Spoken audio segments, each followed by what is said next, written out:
Alright, I'm just getting ready for a drift day at Three Sisters, which I've never been to before, not quite sure what to expect. Obviously normally we do Rockingham and Santapod, they're the only ones that me and Sean have really done, and Alton Park. But yeah, we'll see what this one's like. It's normally a go-karting track, so not quite sure what to expect. I don't really know how we're going to throw like huge cars around it if it's just meant for karting, but we'll see. But yeah, there's just a few things that I've got to sort out before I can go. One of those things is getting the new wheels to actually fit, because at the moment they catch on the original wheel studs that poke through the spacers, so we're going to have to grind them down a bit. But you can also see I've got some new tyres fitted to the old wheels, so we're good to go drifting on them, but I just need to get the road wheels actually on the car. So let's start hacking some stuff up.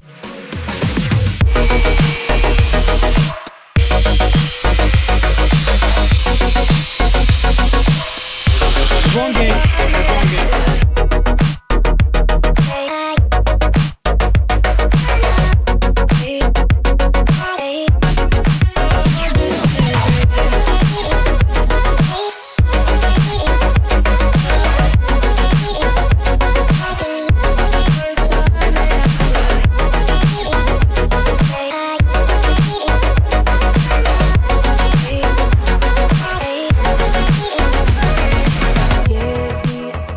This is what it looks like now, out in the real world, with the new wheels on. And on the front, they're a lot better because they're lined up here, whereas the other ones are sunken in quite a bit. So this is looking a lot better.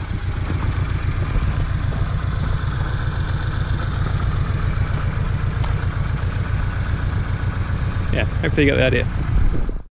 Now, one other thing that I'm doing before the drift day is raising the suspension slightly. Now, I know a lot of people are not going to be happy about that, and I'll lose a few cool points on the internet. I just got bored of it scraping. Like, even just driving down normal country roads near me, it was just scraping the front bumper and the under tray. And like, that's not from speed bumps or anything, that's just driving down the road. So yeah, I got pretty bored of that. So I raised it up by about 5mm and then took it to get an alignment again. And now it's all good. Now I can drive it without scraping, and I can fit a jack onto the front without having to jack it from the side first. So yeah, all good, and we're nearly ready for the drift day. I'm just double checking that all the bolts and nuts and everything are tight on the angle kit, because it's just been for another alignment after I raised it up slightly. So yeah, I just want to make sure everything's tight before I go drive it for 2 hours down the motorway and skid it around a track all day. I want to make sure everything's nice and safe. So just going to do that quickly, and then we'll start loading the car up.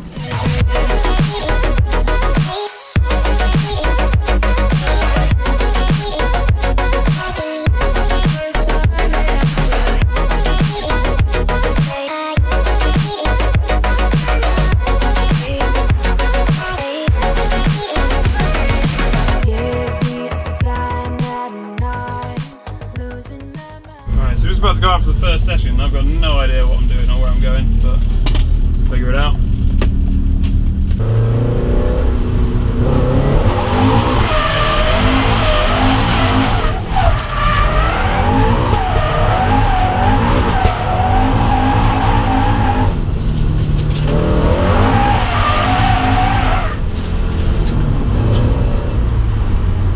Yeah, that bit I like, but the first two corners I'm fucking terrible at. Alright, so I've just been told off for drifting that bit that I said I enjoyed. Apparently we're not allowed to do the first corner and like link them together, you just got to do the one big corner at the end. So that kind of sucks, because that's the only bit I was doing well. They said they might open that up later so we can do all of it, but for now you're not allowed to do both corners. So yeah, I'm just going to have to get better at these first two corners, I guess.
so this is probably going to be the final session of the day.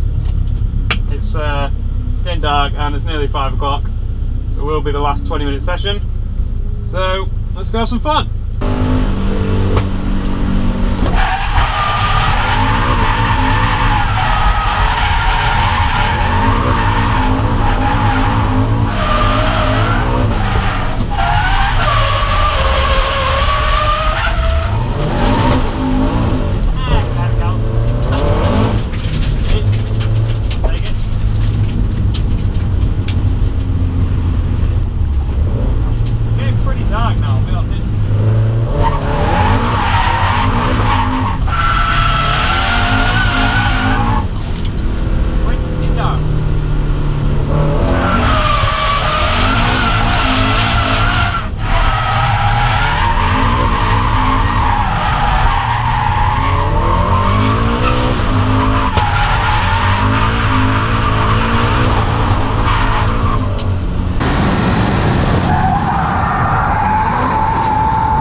So as you can tell, it got pretty dark towards the end there. I thought they were going to put the floodlights on, which apparently they do most of the time, but for some reason they didn't that day.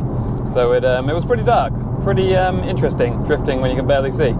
So yeah, the footage probably turned out terribly, but hopefully you could kind of tell what was going on. But yeah, overall, I don't feel like I did very well, to be honest, on that day. I think mainly because the previous tracks we've done, and where I've felt like I've got a bit better, they've been like really wide open, high speed, well, relatively high speed, like big flowing tracks as well. There's been no like straights in between any of the corners. It's all been like a really wide open space, whereas this one was the opposite. It was like fairly narrow, a few straights in between some of the corners that you had to sort of like mangy all the way down, which I wasn't particularly good at, and fairly low speed. So yeah, it was quite different to the normal drift days that we've done recently, at least. So yeah, I need to get better at that. I need to get better at the sort of slower, more technical stuff, but at least it was a bit of practice. And I should point out as well, this was like a beginner's day that I was on, so normally they do let you drift like all the corners. It was only because it was for people who've either never drifted before or just never been to that track before. And obviously I'm not a complete beginner, but I'm definitely a long way from being an expert, so yeah, because I hadn't been to the track before at all either, so I thought, go to a beginner's one, and I'm kind of glad I did. Although I didn't get as much seat time as I'd hoped, really, because it was like split into sessions. There was 3 groups, and you each got a 20-minute session, but in that 20-minute session, you were queuing up for probably 10 minutes of that, because each run's only about a minute or 2, and I only got 5 laps, I think, each session. So, yeah, not as much seat time as some of the other places that we've been, but it was still good to go, still worth doing. And yeah, looking forward to the next one, which is going to be back at Santapod again, and that's in a week, I think. Yeah, a week, so I've not got long to prepare for that. Trying to sort something out on the 86, I'm trying to get the rev limiter changed so that instead of, like at the moment, when you hit the rev limiter, it just like bounces, like it goes down about 200 RPM and then goes back up and then back down, so you lose a bit of power. And sometimes, especially on like low speed stuff like at Three Sisters, it was kind of screwing me over a bit because you'd hit the limiter and suddenly the car would start to straighten up a bit, which is kind of annoying. So I'm getting it changed, or trying to get it changed, so that it just stays at the limit instead of like bouncing up and down loads. But that's proving to be a little bit more difficult than we first thought. So we're working with Fensport to get that sorted out, and hopefully that'll be done before the next drift day next week. So we'll see what that turns out being like.